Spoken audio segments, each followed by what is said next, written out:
So it's the last week until winter break. I'm going to head over to my department's holiday party. Quick question. Have you ever noticed how schools can feel like or look like ugly Christmas sweaters? I'll explain more later.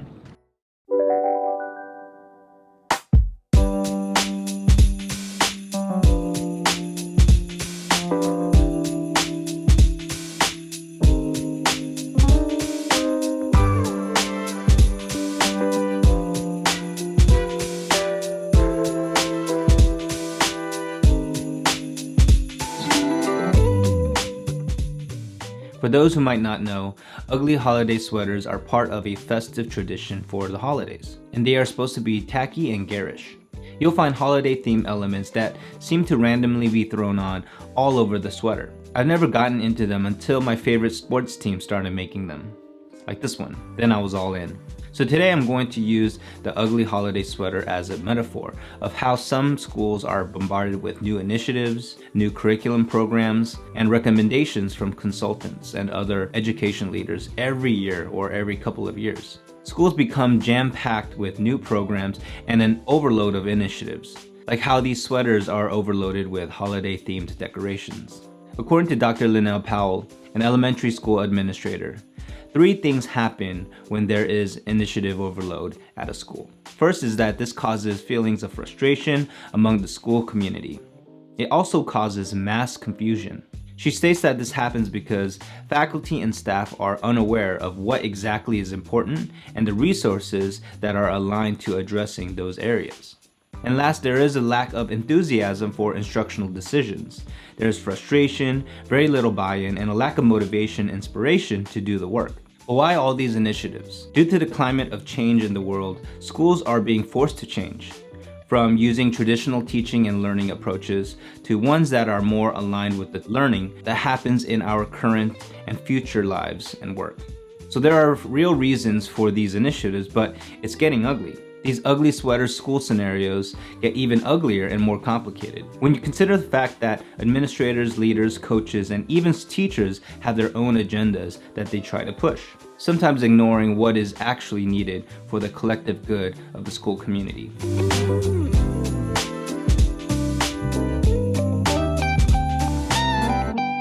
These agendas can lead to the adoption and implementation of comprehensive and intense curriculum manuals. There's a lot that these scripted curriculum asks teachers and students to do and limits flexibility. If you have a couple of these curriculum manuals being used at the same time for other subject areas, it can feel overwhelming and intense. There are a few disadvantages to what Todd Finley calls scripted curricula in a box. According to Finley, what works in one classroom often won't work the next period, so flexibility, intuition, and judgment calls by instructions are needed. Values and motivations vary by classroom. Packaged curricula undermines teachers' professionalism and agency. Cultural sensitivity does not come in a package. All students are not at the same level of development. Scripted lessons interfere with the all-important teacher-student relationship. Sadly, these disadvantages go against some of the core current best practices for teaching and learning that we promote in education. A couple of months ago, Sean Kirkwood, a great friend and colleague, shared this tweet with me from Paul France. It states, tip, resist the urge to follow manuals with fidelity. Curriculum manuals were designed by flawed individuals with biases. Teachers must use manuals mindfully, taking into account the needs of the learners that curriculum cannot possibly account for. It is crucial for not only teachers but school administrators, leaders, and curriculum coordinators to be mindful when using and implementing these manuals. Take aspects of the curriculum that connect to your school's key principles of teaching and learning, and practice flexibility, intuition, and judgment.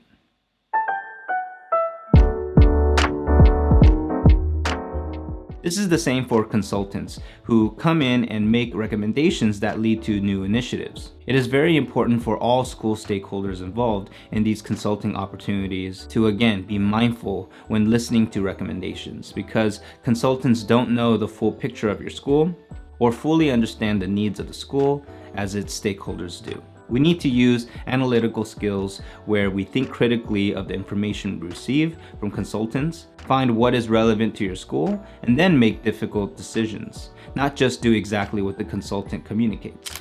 When I consult for schools, I communicate at the start. They should not do exactly what I share, but be critical thinkers, listen to my ideas, but collaboratively find ways to apply what I recommend if it is beneficial for their context. So what do schools need to do to prevent an ugly sweater initiative overload situation?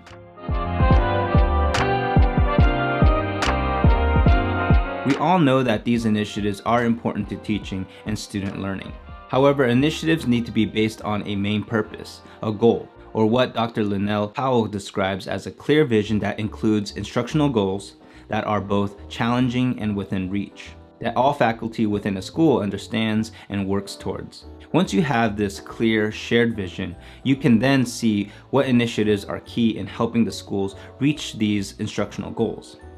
This will require stakeholders to take a look at the information they gain from curriculum reviews, recommendations from consultants, and other R&D, and then design an implementation plan that is cohesive, has an integrative set of choices, and is actionable. However, these initiatives should not be seen as siloed entities within the school, but actually elements within the school's teaching and learning ecosystem, where each element is interconnected and a lot of times interdependent to one another. Storytelling is a great way to explain your vision in a more tangible way, specifically human-centered storytelling, which follows these core practices: showing the essence of the idea or solution clearly and visually, connecting the message at an emotional human level, motivating and inspiring the audience to take action. I use these same human-centered storytelling practices to show how multiple instructional practices are not separate entities that live in their own silos, but actually all work together in a cohesive way. I showed inquiry-based learning, competencies, performance assessments, and integration of subject areas, creating one meaningful and relevant learning experience.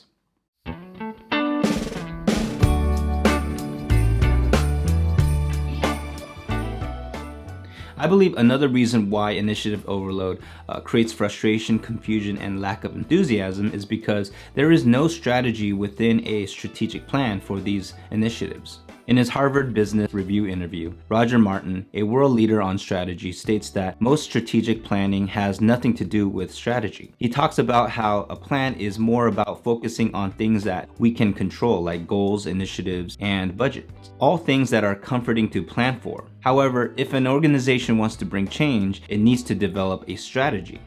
Martin describes strategy as an integrative set of choices that positions you on a playing field of your choice in a way that you win.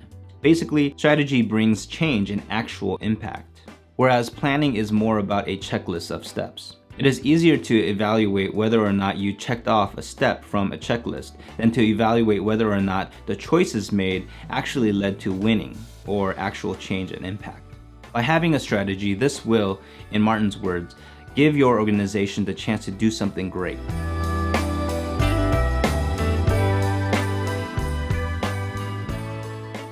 We have to think like designers when it comes to developing implementation plans. Develop and practice design mindsets, specifically design thinking mindsets. One of the reasons why people plan without a strategy is because it is harder.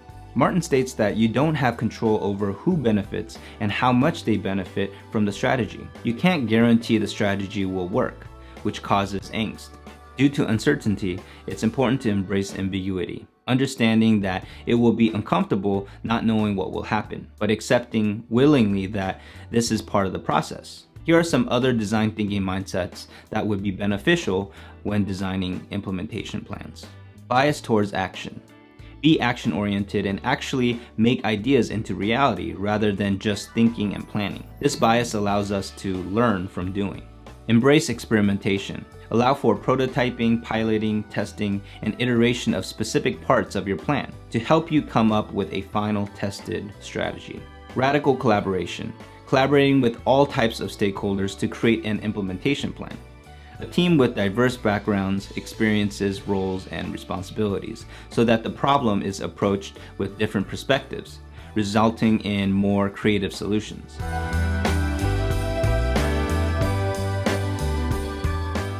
Human-centered systems thinking involves visualizing complex systems, in our case schools, and seeing the relationship between subsystems and their interconnectedness and interdependence with one another, and focusing on the people within the system to surface insights that can lead to impactful solutions. What makes human-centered systems thinking so essential in the context of initiative overload is because holistic and integrative mindsets are involved. Similar to what I showed earlier with my video, it's important to connect seemingly separate concepts or initiatives into one cohesive experience. Seeing things holistically, the big picture, as if your school is an ecosystem of elements found in nature, all working together, creating large amounts of biomass in a sustainable way. But biomass in our context would be the best teaching and learning experience for students and teachers. This follows a design approach for innovative education that I call edupermaculture. Check the link in the description to learn more about the approach.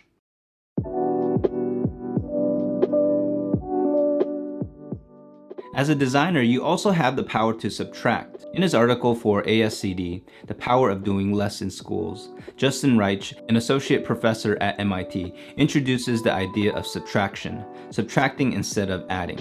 He states, if the system has to be fixed, and we can't fix the system by adding to it, then the logical place to start is with subtraction. We need to look closely at our schools and figure out everything that we don't need to be doing anymore. He adds, at its heart, the art of subtraction is clearing away peripheral parts of a system so that we can put better focus on the most important things. With a subtraction mindset, we can ask ourselves, how can we cut the fat? How can we implement what is only needed and is essential in benefiting teachers and students? This is design, only focusing on the essence of the initiative, the most significant element of the teaching and learning approach being implemented. Instead of an ugly holiday sweater situation that has so many non-essential, random, unneeded elements in a non-cohesive arrangement, you have a lean, nimble, and flexible teaching and learning experience that reduces waste. Waste that is making schools feel overworked and overloaded.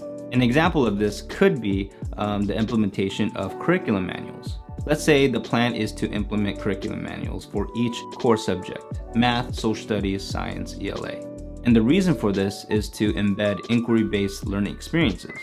However, each curriculum manual has a pre-packaged curricula that is not flexible and involves two dimensions of curriculum overload. Curriculum expansion, adding new content items in the curriculum in response to new societal demands without appropriately considering what items need to be removed. And content overload. For example, the excessive amount of content to be taught and learned in relation to the time available for instruction. Instead of inquiry-based learning is what the school is trying to implement. As a designer, you can embed this practice into the current curriculum. Really, what these curriculum manuals are doing is creating a whole new curriculum that embeds a best practice approach. But why not just embed the best practice approach to what is currently there? Or if you have already implemented a curriculum manual, then make tweaks as needed and not do everything it asks teachers and students to do. For example, Lucy Calkin's famous literacy programs have shown students improve their reading and writing skills by incorporating drafting and revision, providing students choice, and showing that writing is a process and not an assignment. However, with other competing comprehensive curriculum fighting for limited time in the school day, it can be beneficial to use a subtraction mindset. For example, you could integrate reading and writing into social studies and science, and incorporate Calkin's reading and writing best practices and processes into these subject area units. Instead of using Calkin's curriculum where, for example, 5th grade focuses on the topic of Western expansion, a time period when American settlers in the 19th century moved into the American West. By using a subtraction mindset, you have created a more lean learning experience within the same time constraints. To recap, it is important to, according to Dr. Linnell Powell, have a clear vision that includes instructional goals that are both challenging and within reach. Also, implementation plans need to include actual strategies designed to bring change and impact. In addition, there are design mindsets that individuals should develop and use when creating and implementing a strategic plan. Next, human-centered systems thinking is an approach that will help schools visualize their complex systems and focus on the people within systems to surface insights that can lead to impactful solutions. Finally, using the subtraction mindset to cut the fat and develop a lean learning experience instead of an overworked and overloaded one.